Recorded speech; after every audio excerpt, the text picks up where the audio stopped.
नमस्कार साथियों, अगर आप भी ट्रेन के थ्रू यात्रा करते हो, आप दैनिक यात्री हो या फिर आप कहीं घूमने जाने का प्लान बना रहे हो, तो हाल ही में आपने विभिन्न यूट्यूब चैनल्स पर और सोशल मीडिया प्लेटफॉर्म पर आप लोगों ने देखा होगा, एक वीडियो चल रही थी जिसमें ये लिखा हुआ था कि अगर आपके पास वेटिंग टिकट है तो आप ना तो स्लीपर में यात्रा कर पाओगे, ना एसी कोचेस में यात्रा कर पाओगे। हालांकि मैंने भी इस टॉपिक पर वीडियो बनाया था, बट आज आपको पूरी जेन्युइन जानकारी बताने वाले हैं कैसे आप वेटिंग टिकट होने के बावजूद भी स्लीपर कोच हो चाहे एसी कोच हो, आप उसमें यात्रा कर सकते हो। कैसे करना है उसका थोड़ा सा प्रोसेस है, थोड़ी शर्तें रखी हैं रेलवे ने, वो आज हम आपको इस वीडियो में बताएंगे। तो चलिए सबसे पहले अपनी वीडियो को स्टार्ट करते हैं। देखिए यहाँ पर आप लोग को लेकर के आ चुके हैं सबसे पहले अपने मोबाइल फ़ोन की स्क्रीन पर, और यहाँ पर देखिए आपको दो तरीके हम बताएंगे, एक जो लोग ऑनलाइन टिकट बुक करते हैं और एक ऑफलाइन टिकट होता है जो कि काउंटर से लिया जाता है। तो आखिर किस टिकट पर आप जो है यात्रा कर सकते हो। अगर आप ऑनलाइन टिकट लेते हो तो क्या आप स्लीपर में यात्रा कर पाओगे। मतलब एक वीडियो को पूरा ध्यान से देख जरूर लीजिएगा अगर आप ट्रेन में यात्रा करने वाले हो। देखिए रेलवे में टिकट बुकिंग के दो प्रकार होते हैं, या तो अब IRCTC का जो ऑनलाइन होता है, बहुत से लोग जो होते हैं लगभग 30 से 40% तक लोग ऑनलाइन टिकट बुक करते हैं जो भीड़ भाड़ से बचना चाहते हैं, जो काउंटर पर लाइन लगती है। तो ऑनलाइन टिकट बुकिंग का देखिए क्या नुकसान होता है। आपको फ़ायदा तो है कि आप भीड़ से बच रहोगे, लेकिन एक नुकसान भी होता है जो आज आपको जानने को मिलेगा। आजकल सबसे लोकप्रिय तरीका यात्री IRCTC मोबाइल या फिर UTS मोबाइल ऐप के माध्यम से घर बैठे जो है टिकट बुक कर लेते हैं। ऑनलाइन टिकट बुकिंग में कन्फर्म, RAC और वेटिंग टिकट तीनों प्रकार के टिकट मिल जाते हैं, आपको जिस भी तरह का टिकट लेना हो। लेकिन यहाँ पर देखिए अगर टिकट कंफर्म या RAC नहीं होता है तो आपको वेटिंग टिकट मिल जाती है। चलिए ये तो पता है हमको। अब दूसरा हम लोग यहाँ पर बात करेंगे काउंटर टिकट बुकिंग क्या होता है। काउंटर टिकट बुकिंग होता है कि रेलवे स्टेशन के रिजर्वेशन काउंटर से भी आप टिकट बुक कर सकते हो। काउंटर टिकट में भी कंफर्म RAC या वेटिंग टिकट मिलती है, यानी ये चीज़ यहाँ तक तो दोनों चीज़ों में सेम रहता है। लेकिन काउंटर से मिली वेटिंग टिकट और ऑनलाइन वेटिंग टिकट के नियम अलग अलग हैं। यहाँ पर आप लोग ये चीज़ जो मैंने लास्ट में लाइन में बोली है, ये चीज़ आप ध्यान से देखिएगा। इसको मैं बॉक्स में बंद कर दे रहा हूँ, इसको आगे आपको जानने को मिलेगा कि आखिर जो आप काउंटर से टिकट खरीदते हो उसमें आपको छूट मिलती है या आप ऑनलाइन टिकट खरीदते हो उसमें आपको छूट मिलती है। दोनों ही तरीके आपको आज हम बताएंगे। देखिए सबसे पहले हम लोग जानेंगे वेटिंग टिकट के नियम क्या हैं। ऑनलाइन वेटिंग टिकट अगर आप लोग लेते हो तो ऑनलाइन वेटिंग टिकट जो लोग लेते हैं, अगर आपने ऑनलाइन वेटिंग टिकट ली है तो यात्रा की तारीख तक वह कंफर्म या RAC नहीं होती है। यानी आपने क्या करा, वेटिंग टिकट ले लिया, आप सोच रहे हो कि यात्रा की तारीख तक ये कंफर्म हो जाएगा, लेकिन अगर नहीं हुआ यात्रा की तारीख तक कंफर्म तो आपका जो टिकट है वो ऑटोमेटिक कैंसिल हो जाएगा और जो भी आपका पैसा है वो आपके बैंक अकाउंट में रिफंड हो जाता है। ऐसी स्थिति में यात्री उस टिकट पर यात्रा नहीं कर सकता, रेलवे उसे मान्य नहीं मानता है। ठीक है, वो आपका बेकार हो गया टिकट, और कैंसिल होने पर आपका रिफंड आपके खाते में आ जाता है। तो ये तो था ऑनलाइन वाले के लिए। अब यहाँ पर जरा काउंटर वेटिंग टिकट का भी एक रूल देख लीजिए, बहुत ही अच्छा रूल है रेलवे के द्वारा। काउंटर से ली गई वेटिंग टिकट पर यात्री यात्रा कर सकता है, ये एक बड़ा अपडेट है। अगर आप काउंटर से टिकट लेते हो तो वेटिंग टिकट पर भी आप यात्रा कर सकते हो, भले ही वह कन्फर्म या RAC ना हुआ हो। हालांकि सीट अलॉट नहीं होती है, ये एक बड़ा फैक्ट है, लेकिन टिकट मान्य होता है। यानी कि अगर आप ऑनलाइन टिकट लोगे तो वो मान्य नहीं होगा, अगर आपका कंफर्म नहीं हुआ तो ना ही आप यात्रा कर पाओगे। लेकिन अगर आपने काउंटर से वेटिंग टिकट लिया है तो टिकट भी मान्य रहेगा और आपको सीट अलॉट नहीं होगी। बस आप चाहो तो किसी से रिक्वेस्ट करके खाली जगह पर बैठ के जा सकते हो या फिर खड़े होकर जा सकते हो, जैसे भी आपको जहाँ जगह मिले आप जा सकते हो। यात्री को जनरल डिब्बे या खाली जगह पर बैठकर जाने की अनुमति होती है। या तो आपका मन है आप चाहे जनरल डिब्बे में जाओ, चाहे आप स्लीपर कोच या AC कोच में किसी से भी, जहाँ का भी आपने वेटिंग टिकट लिया है, आप रिक्वेस्ट कर सकते हो यात्रियों से। अगर वो आपको बैठने देते हैं तो आप जा सकते हो, उस पर आपको टिकट आपका मान्य रहेगा, आपको TC भी आप पर जुर्माना नहीं लगाएगा। उसका स्लीपर और AC वेटिंग टिकट पर यात्रा, इसके लिए भी कुछ अपडेट है, वो भी जान लीजिए।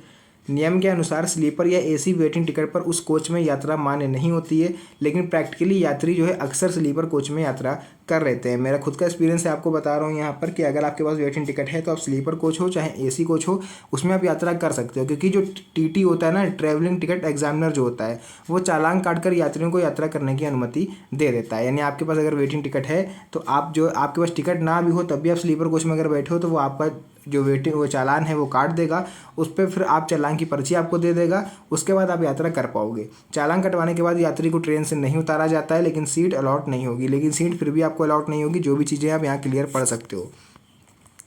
RAC क्या होता है।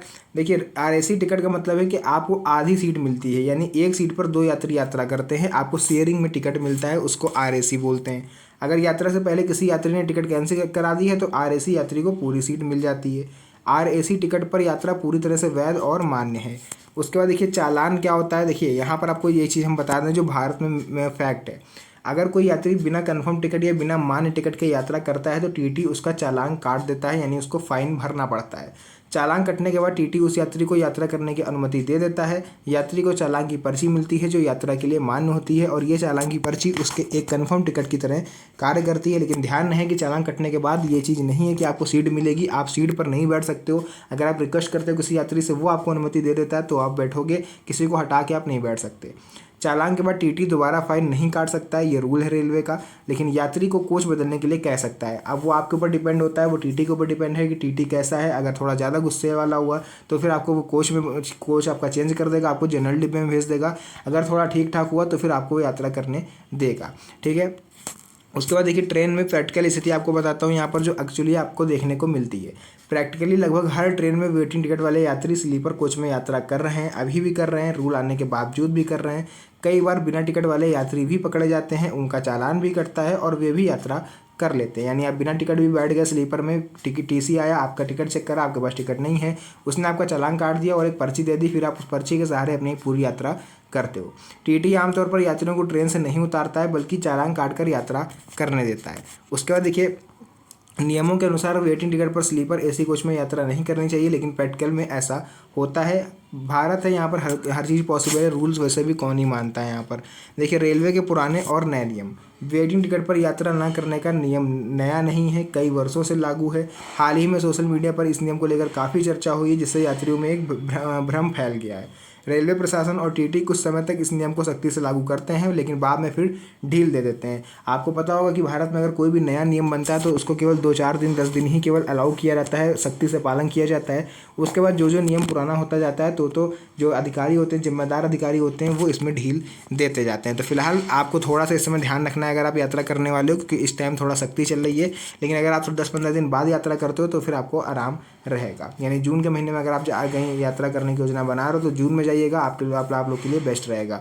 असल में टीटी भी समझता है कि यात्री ने टिकट के पूरे पैसे दिए हैं, इसलिए उसे ट्रेन से उतारना सही नहीं है। अब आपने वेटिंग टिकट अगर आपके पास है तो देखिए बहुत कम केस होते हैं कि वो आपको जनरल डिब्बे में भेजे, क्योंकि वो जानता है कि व्यक्ति ने जो रिजर्वेशन के पैसे दिए हैं तो क्यों ये जनरल में बैठेगा, रखे वो आपको खुद एडजस्ट करवा देता है इधर उधर यात्रियों से कह के। लेकिन शर्त यह है कि टीटी अगर ढंग का होना चाहिए तो ठीक है। वैसे जनरली अगर बात करें तो टीटी इतनी आसानी से किसी को भी ट्रेन से नहीं उतारता है और ना ही उसको किसी दूसरे कोच में भेजता है। वो बस ये है कि आपको किसी यात्री से विवाद करने से मना करेगा कि आपको कहीं विवाद नहीं करना। अगर कोई सही से बैठने दे रहा है तो आप बैठ के जाओ, वेटिंग टिकट पर भी यात्रा करो, नहीं तो आप नीचे बैठ सकते हो ज़मीन पर, जैसे भी आपकी इच्छा हो। बस किसी दूसरे यात्री से आपको विवाद नहीं करना है।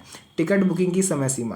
पहले रेलवे ने टिकट 4 महीने पहले तक बुक हो सकते थे, अब यह सीमा 2 महीने तक कर दी गई। ये तो नियम सही है। यात्रियों को सलाह दी जाती है कि यात्रा की योजना बनाते समय कम से कम 1.5 से 2 महीने पहले टिकट बुक करें ताकि कंफर्म टिकट मिलने की संभावना बढ़ जाए। उसका 8th पॉइंट यहाँ पर आएगा तत्काल और प्रीमियम तत्काल टिकट।